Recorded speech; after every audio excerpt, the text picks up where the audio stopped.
अस्सलाम वालेकुम स्टूडेंट्स, कैसे हैं आप सब। मेरा नाम है बिस्मा असगर। मैं आपको पढ़ा रही हूँ यहाँ पे विटामिन्स, और विटामिन्स की कहानी वैसे अब तक हो चुकी है ख़त्म। अब हमारे पास बुक की इंपॉर्टेंट इन्फॉर्मेशन है which is commercial uses of enzymes. हम उसको पढ़ेंगे, और क्योंकि इतना ज़्यादा टेक्स्ट है तो हम ये देखेंगे इस लेक्चर में कि कैसे हमने उसको अच्छे से नोट्स की फॉर्म में प्रिपेयर करके याद करना है, क्योंकि इंपॉर्टेंट चीज़ें हैं, पेपर में पूछी जाती हैं। इससे आए चलते हैं लेक्चर की तरफ और इन सारी बातों को समझते हैं। तो स्टूडेंट्स, अब हम पढ़ने लगे हैं कि हमारे पास एंजाइम्स के कमर्शियल यूजेस क्या होते हैं। देखिए, एंजाइम्स भी बहुत इंपॉर्टेंट क्लास है बायोकेमिस्ट्री की। आप ये नहीं कह सकते कि एंजाइम्स इंपॉर्टेंट नहीं है। Enzymes are also equally important as your carbohydrates, proteins, lipids, यहाँ तक कि न्यूक्लिक एसिड्स की बात कर लें या बात कर लें विटामिन्स की। अब देखिए, एंजाइम्स के बारे में आपके माइंड में क्वेश्चन आएगा कि न्यूक्लिक एसिड्स की जब हमने बात की थी या बाकी चीज़ों की बात की थी तो चले वो उनको तो हमने बायोमॉलिक्यूल कंसिडर कर लिया था, तो वाई एंजाइम्स। स्टूडेंट्स, आप सबने याद रखना है कि न्यूक्लिक एसिड भी तो हमारे पास एक ऐसा बायोमॉलिक्यूल था ना जिसको हम न्यूट्रिएंट पॉइंट ऑफ व्यू से नहीं देख रहे थे। इसी तरह से हमारे पास एंजाइम्स भी ऐसी चीज़ें हैं। अब बायोकेमिस्ट्री में तो ये चीज़ें आप सबको पता है कि आपकी लिविंग ऑर्गेनिज्म में और हर जगह जो चीज़ें डिस्कवर हुई उनको पढ़ते हैं हम। लेकिन यही चीज़ें सिर्फ ऐसा नहीं है कि आपकी ह्यूमन बीइंग्स में या एनिमल्स या प्लांट्स में डिस्कवर हुई और उनका यूज़ वहाँ तक लिमिटेड हो गया। हाँ जी, इनका यूज़ वहाँ तक लिमिटेड नहीं होता, इनका यूज़ बल्कि और भी है, इनके बहुत सारे यूजेज़ हैं। वो जो यूजेज़ है ना, उनको हमने डिस्कस करना है, और क्योंकि जब भी ज़्यादा टेक्स्ट लिखा होता है और हमें समझ नहीं आती, हम क्या करते हैं उसे बहुत ही अच्छे नोट्स के फॉर्म में कन्वर्ट कर देते हैं ताकि हमें चीज़ें समझ में आ जाएँ, और सिर्फ समझ नहीं, हमें याद भी रह जाएँ। हमारी बुक में है commercial uses of enzymes, vitamins के बाद लिखे हुए, टेस्ट योरसेल्फ के भी बाद है, तो उन उसको मैं यहाँ पे डिस्कस करूँगी। आपके लिए ये बात ज़रूरी है कि जो बातें मैं यहाँ कर रही हूँ वो सारी की सारी अपने नोट्स में लिखते जाएँ, क्योंकि जिस तरह से मैंने यहाँ नोट्स बनाए हुए हैं ना, इस तरह से आपको इन पॉइंट्स को याद करने में और मेमोराइज़ करने में बड़ी हेल्प होगी। ये एमसीक्यूज़ में पूछे जाते हैं।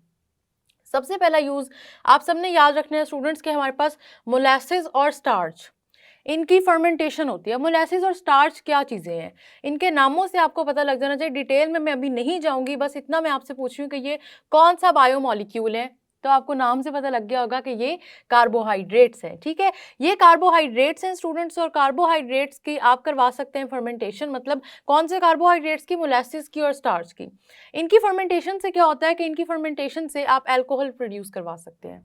ठीक है, क्योंकि अल्कोहल की प्रोडक्शन हो सकती है जो कि हमारे पास है एथेनॉल, और यहाँ पे मैंने ब्रैकेट इससे बनाई ताकि आप सबको यहाँ पे सोचना पड़े और आपको याद आए कि एथेनॉल क्या होता है। तो हम सबको पता है कि अल्कोहल होता है एक। ठीक है, इसके बारे में हमने बड़ी डिटेल में पढ़ा है, हमने बहुत से रिएक्शंस भी देखे, याद है ना। नहीं याद तो दोबारा रिवाइज कर लें, बहुत इंपॉर्टेंट है। अब स्टूडेंट्स, क्या होता है कि मोलासेस और स्टार्च की जब आप फर्मेंटेशन करवाते हैं तो आपके पास अल्कोहल प्रोड्यूस हो जाता है, लेकिन ये प्रोसेस भी कुछ एंजाइम्स की मौजूदगी में होता है। मैंने आपको बताया था कि एंजाइम्स जो है बड़े इंपॉर्टेंट है, हर केमिकल रिएक्शन के कुछ अपने एंजाइम्स होते हैं, लेकिन कुछ एंजाइम्स ऐसे हैं स्टूडेंट्स जो आपके लिविंग ऑर्गेनिजम्स में से डिराइव्ड है। मतलब आपके लिविंग ऑर्गेनिजम्स के अंदर देखे गए थे, तब जाके पता लगा था कि अच्छा, ये जो लिविंग ऑर्गेनिजम्स के अंदर एंजाइम्स हैं इनके और भी यूजेस हो सकते हैं। तो उसमें हमारे पास जो आते हैं तीन इंपॉर्टेंट सिर्फ फर्मेंटेशन के प्रोसेस के लिए, वो है डायस्टेज, इन्वर्टेज और जाइमेज। अब लिविंग ऑर्गेनिजम्स की अगर मैं बात कर रही हूँ तो ये कहाँ प्रेजेंट होते हैं, आप सबने स्टूडेंट्स याद रख लेना है कि ये यीस्ट के अंदर प्रेजेंट होते हैं। ठीक है, यीस्ट के अंदर मौजूद एंजाइम्स हैं ये, और ये क्या करते हैं कि 2-3 स्टेप्स का एक रिएक्शन होता है जिसमें ये कन्वर्ट कर देते हैं मोलासेस और स्टार्च को इनटू अल्कोहल। इसकी डिटेल में आपको अभी इससे नहीं बता रही, क्योंकि आपने सेकंड ईयर में जाके 12th में ये फर्मेंटेशन का प्रोसेस डिटेल में पढ़ना है। अभी से बस इतना याद रख लें कि आपके इस ये फर्मेंटेशन के प्रोसेस में कौन कौन से एंजाइम्स हैं, डायस्टेज है, इन्वर्टेज है और जाइमेज है। ठीक है, तो इससे क्या होगा, अल्कोहल की प्रोडक्शन होगी। ये तीनों एंजाइम्स इंपॉर्टेंट होते हैं क्योंकि वो स्टेप वाइज ये प्रोसेस चलता है और हर स्टेप में इनमें से एक एक एंजाइम यूज हो जाता है। ठीक है, यहाँ तक हमारे पास एक कमर्शियल यूज कंप्लीट हो गया। कौन सा एंजाइम है, लिविंग ऑर्गेनिज्म में देखा गया, तीनों एंजाइम्स लिविंग ऑर्गेनिज्म के थे, लेकिन देखा गया कि अल्कोहल की प्रोडक्शन में काम आ जाते हैं। नेक्स्ट हमारे पास क्या यूज है, इन द डिटर्जेंट्स। डिटर्जेंट्स का मतलब क्या है स्टूडेंट्स, इसका मतलब ये है कि ये क्लीनिंग पर्पसेस के लिए यूज होगा। ठीक है, क्लीनिंग के लिए हम इसको यूज करेंगे। डिटर्जेंट्स का मतलब तो यही होता है ना, इसका मतलब है कि कोई ना कोई स्टेन्स हैं जिनकी रिमूवल कपड़ों पे, जैसे दाग लग जाते हैं, कोई भी दाग हो सकता है वो, ठीक है। अब वो जो दाग लग जाते हैं उनको रिमूव करने के लिए, जिसको हम कहते हैं स्टेन, ठीक है, उस स्टेन को रिमूव करने में भी स्टूडेंट्स आपने याद रखना है एंजाइम्स का बड़ा रोल होता है, ठीक है। एंजाइम्स क्या करते हैं, हेल्प आउट करते हैं कि स्टेन का रिमूवल किस तरह करना है। अब इन एंजाइम्स को कहते हैं माइक्रोबियल एंजाइम्स, ठीक है। माइक्रोबियल क्यों, वही बात है कि माइक्रो ऑर्गेनिज्म से में से निकाले, डिराइव किए हुए या देखे गए एंजाइम्स और फिर इनको खुद बनाया गया। मतलब आपने बस ये याद रखना है कि ये वो एंजाइम्स आप यहाँ पर कमर्शियल यूजेस में पढ़ रहे हैं जो लिविंग ऑर्गेनिजम्स में मौजूद हैं, ठीक है। तो माइक्रोबियल एंजाइम्स की बात करने से पहले मैं आपको ये बता दूं कि कौन सा एंजाइम कहाँ पे काम कर रहा है। अक्सर क्या होता है कि उस एंजाइम का नाम उस मॉलिक्यूल से मिलता जुलता होता है जिस पे वो काम कर रहा है, पहली बात। दूसरी बात स्टूडेंट्स, आप सबने याद रखना है कि कहीं पे भी आप किसी मॉलिक्यूल का नाम पढ़े और उसके एंड पे आता हो ASE, ठीक है, तो ये एंजाइम को डिनोट करता है। जैसे देख लें डायस्टेज के एंड पे आपके पास ASE है, इन्वर्टेज के एंड पे है, इसी तरह जाइमेज के एंड पे है। तो ये वैसे बात क्यों इंपॉर्टेंट है बताने के लिए, देखें एक तो ये पहचान है, दूसरा अगर पेपर में कोई MCQ आ जाए, किसी एंजाइम का नाम पूछा हो, आपको ना आता हो, और लकीली क्या हो कि ऑप्शंस में सिर्फ एक ही ऐसी ऑप्शन हो जिसकी एंडिंग ASE से हो, तो आपने समझ जाना है कि वही आपका आंसर है। एंजाइम्स की ये पहचान है और साथ ही साथ एंजाइम्स का नाम मिलता जुलता होता है। ज़रा देख लेते हैं, अगर आपके कपड़ों पे जो स्टेन्स हैं वो फैट रिलेटेड है, तो आपने याद रखना है कि फैट्स को कन्वर्ट करने में, ख़त्म करने में लाइपेज का काम होगा। अब आप सोचेंगे कि लाइपेज डिफरेंट है, फैट्स डिफरेंट है, तो नाम मिलते जुलते किस तरह से हैं। हम सब ने पढ़ा है कि फैट्स हमारे पास लिपिड्स होते हैं, ये बात याद आई।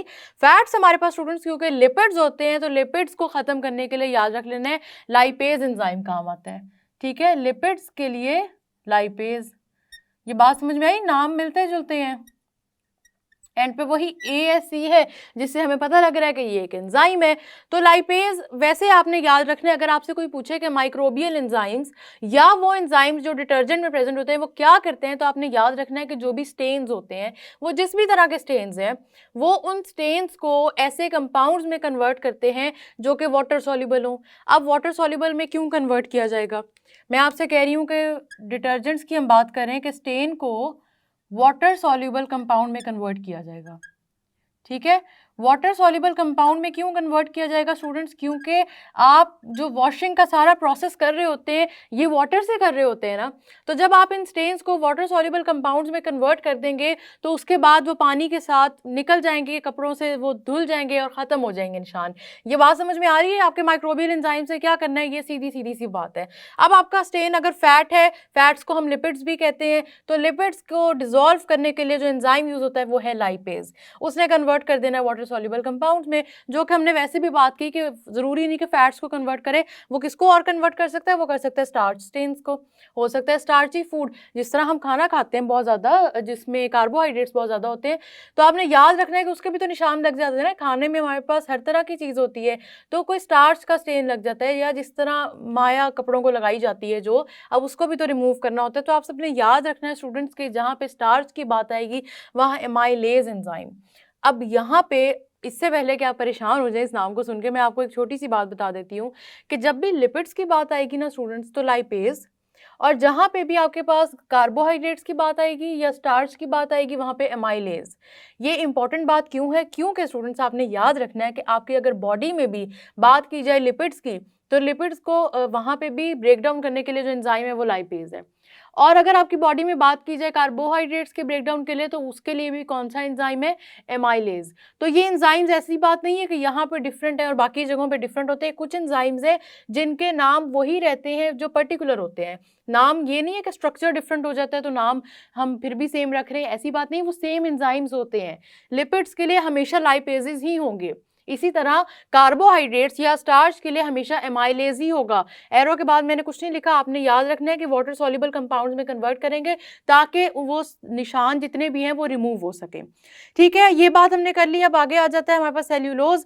सेल्यूलोज के नाम को थोड़ा सा चेंज करना है हमने, एंड पे ASE डाल देना है, सेल्यूलेज कर देना है। और सेल्यूलोज आप मुझे बताएं या सोचें कि किस चीज़ से बनता है। सेल्यूलोज बनता है स्टूडेंट्स ग्लूकोज का बना हुआ है, पॉलीसेकेराइड है, हमने पढ़ा था कॉटन, इसकी प्योर कॉटन में प्योर सेल्यूलोज प्रेजेंट होता है। तो सेल्यूलोज को ग्लूकोज में कन्वर्ट करने के लिए भी क्या ज़रूरी है कि सेल्यूलेज एंजाइम यूज़ हो। आप सबको पता है कि polysaccharides can not dissolve in water, इसका मतलब है सेल्यूलोज के जो स्टेन्स हैं वो रिमूव नहीं हो सकते जब तक कि वो ग्लूकोज में कन्वर्ट ना हो जाए। ग्लूकोज क्या चीज़ है?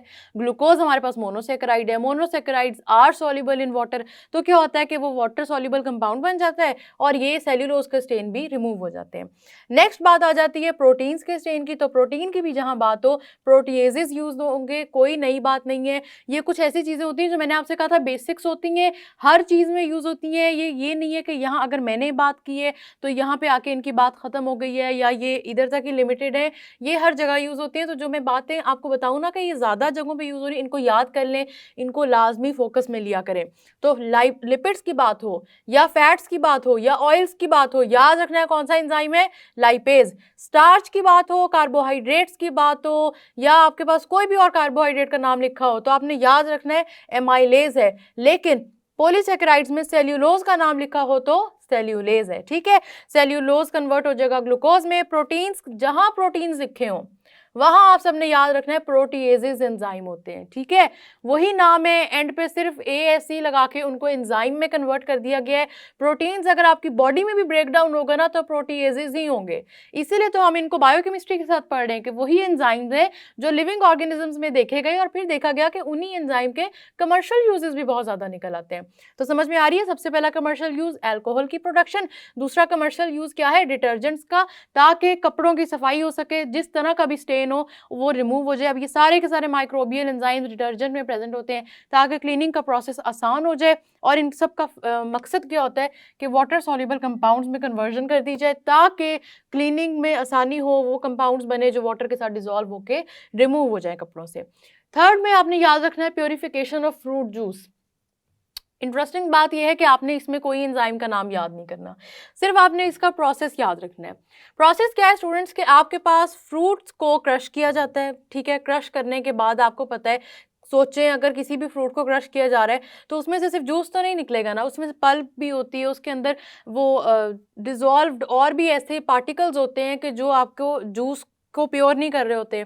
जूस आपको किस फॉर्म में चाहिए, आपको जूस चाहिए बिल्कुल लिक्विड फॉर्म में, जिसके अंदर पल्प ना हो, जिसके अंदर कोई और चीज़ ना हो। तो उस फ्रूट जूस को प्योरीफाई कैसे करना है, उसके लिए भी एंजाइम्स यूज होंगे, ठीक है।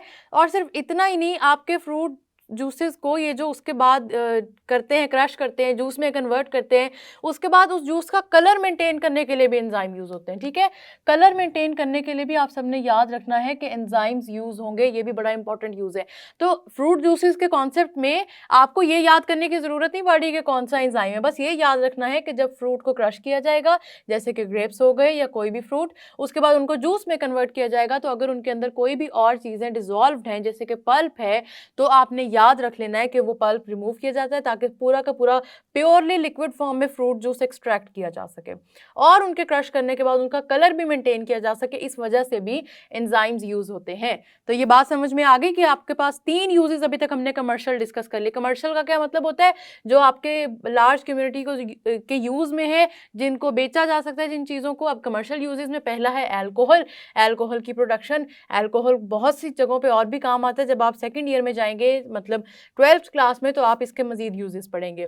दूसरा है डिटर्जेंट्स और थर्ड है हमारे पास फ्रूट जूसेस। फोर्थ आ जाए स्टूडेंट्स ब्रेड मेकिंग के प्रोसेस में। ब्रेड मेकिंग के प्रोसेस में क्या होता है, आपके पास मैंने आपसे कहा था कार्बोहाइड्रेट्स का जहाँ पे भी नाम हो आपने याद रख लेना है एमाइलेज एंजाइम होगा। तो ये देख लें, मैंने यहाँ पे लिखा है फ्लावर और साथ मैंने एमाइलेज एंजाइम लिख दी है, ठीक है। एमाइलेज ही होगा जहां पे भी आप कार्बोहाइड्रेट का जिक्र करेंगे। कुछ कार्बोहाइड्रेट्स हो सकते हैं जिनके लिए अलग हो, लेकिन आपकी बॉडी में भी जब भी कार्बोहाइड्रेट्स का ब्रेकडाउन होता है ना, तो एमाइलेज एंजाइम ही होता है, ठीक है। तो फ्लावर को स्टार्च में कन्वर्ट किया जाता है सबसे पहले, ठीक है, क्योंकि इसमें से स्टार्ची कंपाउंड्स निकाले जा सकते हैं, तो एमाइलेज यूज होता है। फिर एमाइलेज क्यों यूज होता है कि स्टार्च को स्वीट ग्लूकोज सिरप में कन्वर्ट किया जा सके। क्यों? क्योंकि आप सबको पता है कि स्टार्च हमारे पास एक पॉलीसैकेराइड है और पॉलीसैकेराइड को हम ग्लूकोज में कन्वर्ट कर सकते हैं। ये बातें पता है ना हमें, देखें वही कॉन्सेप्ट है, कोई नई चीज़ नहीं है, लेकिन वो बातें अगर हमें पता है तो हम देख रहे हैं कि कमर्शियल यूजेस में भी बड़े फायदे हैं। तो वही स्टार्च उस पर वही एंजाइम एक्ट करेगा और उसको कन्वर्ट कर देगा ग्लूकोज में। अगर ग्लूकोज के साथ स्वीट ना भी लिखा होता तो भी आप सबको पता है कि हमारे पास monosaccharides are sweet in nature, जिसकी वजह से क्या होता है कि स्टार्च को जब ग्लूकोज सिरप में कन्वर्ट किया तो ये एज अ स्वीटनर यूज हो जाता है। ठीक है। ये स्वीटनर के तौर पे भी यूज़ होता है, ये ब्रेड मेकिंग के प्रोसेस में भी यूज़ होता है, वही जो हमने पहले बात की है। लेकिन आप सबने याद रखना है कि इनको स्टार्च को ब्रेक डाउन करने का, ग्लूकोज में कन्वर्ट करने का मकसद क्या है खाने पीने की इंडस्ट्री में। डिटर्जेंट्स में तो हमने देख लिया ना कि एमाइलेज क्यों काम कर रहे हैं, लेकिन खाने पीने की इंडस्ट्री में क्यों कन्वर्ट करना है, ताकि वो मीठे कंपाउंड्स बन सकें जो वो फ्लेवर दें, स्वीट फ्लेवर दें। और कौन सी चीज़ें हैं जो स्वीट फ्लेवर देती हैं, हमेशा आपने याद रखना है। यहाँ पे कौन सा कॉन्सेप्ट अप्लाई करना है, सबसे पहले तो देखें, आपके पास ओलिगोसैकेराइड्स हो या पॉलीसैकेराइड्स हो, आप इन दोनों को स्टूडेंट्स क्या कर सकते हैं, इनका ब्रेक डाउन कर सकते हैं, हाइड्रोलिसिस कर सकते हैं और इनको कन्वर्ट कर सकते हैं मोनोसैकेराइड्स में। तो देखिए हमने स्टार्च को एमाइलेज की प्रेजेंस में कन्वर्ट कर दिया ग्लूकोज में। स्टार्च है पॉलीसैकेराइड, ग्लूकोज है आपके पास मोनोसैकेराइड। अब ये स्वीटनर के तौर पे यूज हो जाएगा, क्योंकि ग्लूकोज का बन जाएगा सिरप और सिरप स्वीटनर के तौर पे यूज हो जाएगा। सिरप के नाम से ये नहीं सोचना कि आपके पास वही सिरप होते हैं बस जो फार्मास्यूटिकल या उस फॉर्म में यूज होते हैं। सिरप्स का मतलब होता है कोई भी चीज़ लिक्विड फॉर्म में, ठीक है। तो अब यहाँ पे आपके पास स्वीट ग्लूकोज सिरप होगा जो स्वीटनर के तौर पे यूज़ हो जाएगा। कहीं पे भी यूज़ कर लें, इसको बेकिंग में यूज़ कर लें इस ग्लूकोज सिरप को, जो कि बेकिंग में यूज़ होता भी है, केक में, केक्स बनाने के लिए। साथ ही जिनको बेकिंग आती है उनको तो पता ही होगा, साथ ही साथ ब्रेड मेकिंग प्रोसेस में भी तो मैं तो पहले ही कह रही हूँ कि बेकिंग में यूज़ होता है। ब्रेड भी आपको पता है बेक करके बनती है। तो ये सारी की सारी जगहों पर आपका ग्लूकोज सिरप बहुत ज़्यादा काम आता है। नेक्स्ट चलते हैं, हमारे पास नेक्स्ट यूज है स्वीटनेस ऑफ आइसक्रीम। आइसक्रीम की स्वीटनेस के लिए ये बहुत ज़रूरी है। अब आइसक्रीम की स्वीटनेस के लिए क्यों ज़रूरी है स्टूडेंट्स, आप सबने याद रखना है। आपके पास लैक्टोज प्रेजेंट होता है आइसक्रीम में। अब आपके माइंड में क्वेश्चन आएगा कि लैक्टोज आइसक्रीम में क्या कर रहा है। आप सबको याद है कि हमारे पास जो लैक्टोज है स्टूडेंट्स, ये मिल्क में प्रेजेंट होता है। आइसक्रीम भी बनती है मिल्क से, ठीक है। अब लैक्टोज किस चीज़ में कन्वर्ट हो सकता है, आप खुद सोचें, लैक्टोज किस किस चीज़ में कन्वर्ट हो सकता है। लैक्टोज कन्वर्ट हो सकता है ग्लूकोज में और गैलेक्टोज में। लैक्टोज हमारे पास क्या चीज़ है, ओलिगोसैकेराइड है, और ओलिगोसैकेराइड में ये हमारे पास एक डाइसैकेराइड है जो कि बनता है ग्लूकोज और गैलेक्टोज से। याद है, हमने ये पढ़ा था, ठीक है।